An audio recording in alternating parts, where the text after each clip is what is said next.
Salut les amis, j'espère que vous allez bien. On se retrouve pour parler de Dragon Ball Super avec le chapitre 74 et il est temps de faire la review. Si vous souhaitez avoir beaucoup plus d'actualité sur l'univers de Dragon Ball ainsi que Dragon Ball Super, n'hésitez pas à rejoindre mon serveur Discord Manga News, le lien se trouve dans la description. Vous pourrez parler avec ma communauté et moi-même tout en participant à différents concours manga pour remporter des lots comme des figurines derrière moi ou des tomes manga au choix. Cela va dépendre des conditions du concours ainsi que du choix du vainqueur. Pour ceux qui souhaitent me soutenir, n'hésitez pas à laisser le petit like, de vous abonner si vous êtes nouveau et que vous aimez mon contenu, ça ne coûte rien et ça me fera extrêmement plaisir. N'oubliez pas de laisser votre avis en commentaire par rapport à ce que je vais dire dans cette vidéo. Bien, passons à la review de ce chapitre 74 de Dragon Ball Super avec un petit récapitulatif. C'est très simple, ce chapitre-là se concentre sur le combat entre Vegeta et Granola, ainsi que la nouvelle transformation à la fin du chapitre de Vegeta en lien avec les dieux de la destruction. Avant de parler de la nouvelle transformation de Vegeta, on va parler tout simplement du combat entre Vegeta et Granola, un combat totalement déséquilibré en faveur de Granola. Malgré tout, dans ce combat, il y a quand même des aspects symboliques très intéressants. Le fait que Vegeta défende les nouveaux Saiyans, c'est-à-dire lui et Goku, par rapport au fait que eux, ils ne font pas le mal, mais ils font que du bien, et que ses ancêtres étaient des barbares, et que Granola est en train d'en faire un objectif personnel en termes de vengeance et qu'il veut éliminer tous les Saiyans, en réalité ce gain de puissance qu'a obtenu Granola est en train de le rendre aveugle par rapport à cette haine. Et ce chapitre est plutôt ironique concernant le personnage de Granola qui n'arrête pas d'insulter de tous les noms Vegeta par rapport à son ego surdimensionné, alors qu'en réalité Vegeta accepte ses défauts et ses qualités en montrant à Granola que c'est lui par rapport à cette puissance acquérie récemment qui a un ego surdimensionné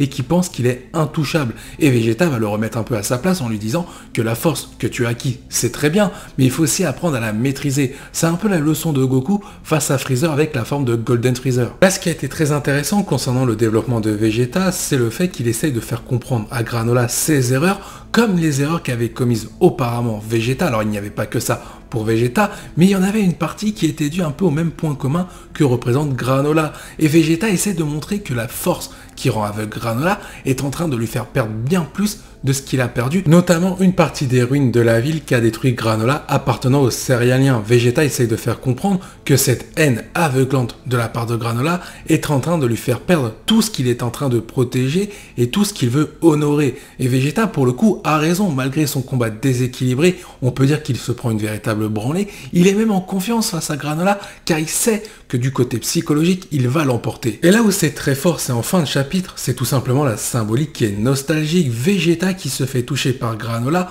avec deux doigts au niveau de son ventre de façon mortelle. Ça rappelle exactement la posture de Freezer sur Namek, là où Vegeta s'était fait tuer. Au final, dans cet arc, on mentionne beaucoup le personnage de Freezer, et là on a une symbolique en rapport avec ce personnage-là, et je trouve que Toyotaro ou Toriyama, ou les deux, ont très bien géré le scénario de ce chapitre en termes de développement, tout y était. Il y a aussi d'autres leçons de morale de la part de Vegeta, le fait que Granola ne s'entraîne pas avec la force qu'il a acquis récemment, et Vegeta lui fait comprendre que le combat qu'il mène face à Granola lui permet de devenir plus fort et que l'écart en termes de puissance entre Vegeta et Granola est en train de se réduire très rapidement. Passons désormais à la transformation de Vegeta, le Hakai no Kami, une transformation liée à une énergie divine avec les dieux de la destruction. Alors ce qui est très intéressant, c'est que j'ai l'impression que Vegeta maîtrise cette forme à 100%. Alors je pense qu'il peut encore l'améliorer, mais ce ne sont pas les prémices comme l'Ultra Instinct qu'avait Goku. Ça veut dire que Vegeta, par rapport au chemin qu'il a emprunté avec les dieux de la destruction, il a appris beaucoup plus vite que Goku, qui a essayé de maîtriser l'Ultra Instinct pendant un long moment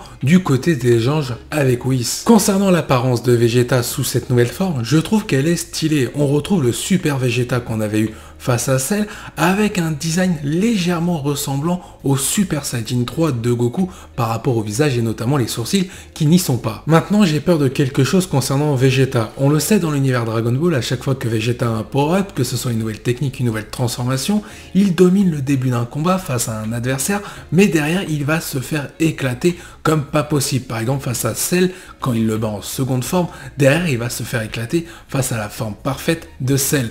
Et j'espère que face à Granola, Granola ou un autre adversaire qui va venir ensuite, Vegeta va rester utile avec cette transformation-là et qu'elle n'a pas été intégrée uniquement pour du fanservice, c'est-à-dire vendre des figurines. Il y a cependant des indices plutôt sympas concernant la mise en avant de Vegeta qui pourrait briller dans cet arc. Bah déjà c'est l'histoire des Saiyans avec celle des céréaliens, donc ça va concerner beaucoup plus Vegeta que Goku, et Goku par rapport à l'Ultra Instinct, on a vu ce que ça faisait, alors que Vegeta avec cette nouvelle transformation, cette nouvelle aura de destruction en lien avec Beerus, on n'a pas encore vu, et c'est possible que cet arc-là soit vraiment centré sur Vegeta qui va être mis en avant, et ce serait intéressant de faire enfin de l'inédit avec Vegeta et non Goku. Alors il est vrai que cette transformation fait des heureux, fait des fans, mais aussi des critiques par rapport au fait qu'il y en a beaucoup en termes de quantité dans l'univers de Dragon Ball. On a le Super Saiyan 1, le 2, le 3, on a même le 4 pour DBGT même si ce n'est pas canon, on a le Blue, on a le God, on a le Blue Kaioken pour l'animé, on a le Rosé pour le Black Goku, et on a certainement d'autres transformations que je n'ai pas citées. Pour donner mon avis par rapport à ça, si la transformation de Vegeta est justifiée par rapport à l'origine des Saiyans avec la force des dieux de la destruction, pourquoi pas, ça peut être très intéressant. Mais si cette transformation-là est juste faite pour du fanservice et vendre des figurines ou tout simplement des posters de Vegeta, alors là, pour moi, ce sera une véritable erreur et ça voudra dire que Dragon Ball Super n'est devenu que du business marketing à 100% et qu'il n'y a plus réellement de développement qui compte pour eux. Cette vidéo touche à sa fin, n'hésitez pas à liker et de vous abonner si vous avez aimé le contenu de cette vidéo. N'oubliez pas de donner votre avis en commentaire. Je vous dis à la prochaine, portez-vous bien. Salut les KT.